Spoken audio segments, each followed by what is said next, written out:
To start making all the battle cats, first I need the colors. But because all of these are rather simple, they only have one color, that being an off-white. So I combine together a lot of yellow with a little bit of black and yellow in order to make the off-white.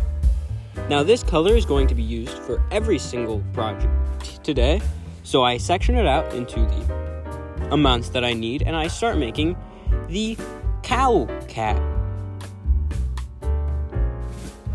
To start out, I separate out the head and the body, and I pinch out the limbs on the body, making sure that the front limbs are just straight, and the back limbs are not straight. They're circles. Then I thicken out the belly on the bottom side of the cow cat, and I add its udders one by one, and then smooth them in. Once those are smoothed in and I have my tail, I begin work on the face. Now, this face is looking sharp, so I need to add those cheeks, like on the face, and blend them into the rest of the head. But after these cheeks are the nose, of course, and after the nose gets blended into the face, as it always should, every single time, it's time for the ears. The ears are just cones that get a little wedge imprinted onto it, placed onto the head, and then blended in as everything else is. After that, I need to make the horns. But, unlike the ears, I do not blend these in because I do not feel like it. And also because I felt that it had a better design. Of course, after that, there's only two things left to do, and the first of those two things is to attach the head onto the body and blend it in. And once it was blended, it's time to add 2 black dots onto the face to act as eyes. They don't have a soul. And that's finished! And the first one done, of course. Next is the flying cat. Or the bird cat. I think it's just the flying cat. I don't know why I said that second one. It starts with a ball and 2 smaller balls. But these are not going to be balls for long, my friends. They're going to get flattened into 2 rhombuses. That took way too long to remember, and those 2 rhombuses get imprinted with wing designs. But these are not any type of wings. These are feathered wings. Then they get blended into the back of the original ball that we have. You're not here. Sure. And then I start by making the face.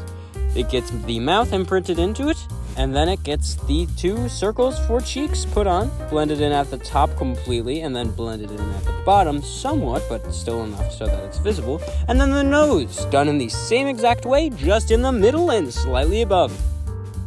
Then I make the ears in the same way as I did previously, and they get blended in as well. But since there are no horns this time, all I need to do is add on the eyes, and this one is done. Burp. Next, I'm working on the fish cat, which is a fish.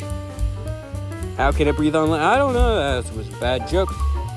So to start, I do the same thing as I did for the cow cat, and I pinch out the limbs.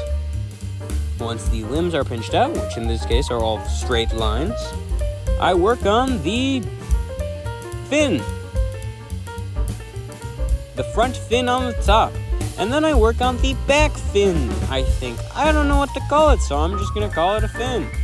Then it gets flattened out at the back until it is completely flat, and then cut so that I can flatten it into the correct shape. Once this is cut so that I can flatten it to the correct shape, I flatten it to the correct shape, which, of course, is the fine hind fin of a fish. After that, I texturize the back of it with my nail, I guess. And then I make lines on the hind fin of a fish. Then I do that to both sides, and I make the actual fins, and those get lines indented onto them as well. as do basically everything.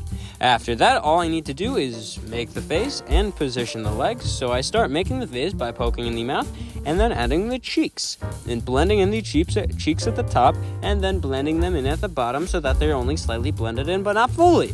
After that, I do the nose in the same way, blending it in at the top and then but not fully blending it in at the bottom. And then I make the ears, which are 2 cones that have an imprint in them and are placed on to get blended in fully, except the front, which doesn't technically get blended in fully, but it kind of does because it has the indent out front. And then after that, the eyes get added. I just talked for like 2 minutes straight there. I don't know what happened.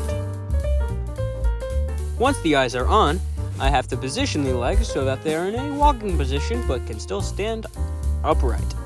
And it's done. Now is the second to last thing, the lizard cat. Why are these all just animals that aren't cats? First, I start by making the body and its tail, and then making the legs, which are a sphere at the top with a line coming out the bottom, out the side, then directly down to the bottom with a foot coming out.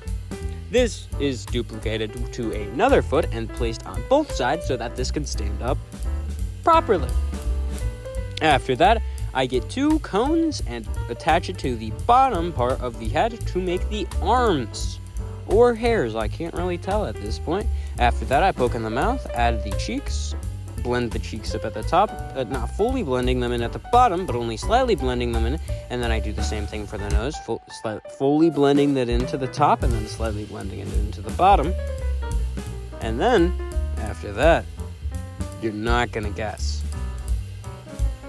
I add the ears as cones with an indent at the front, and then they get blended in fully to the base, but enough so that you can still tell that they're ears with an indent in the front, or wherever you place the indent. I don't really care. You do you. After that, I put on the soulless black eyes, and this one is finished as well.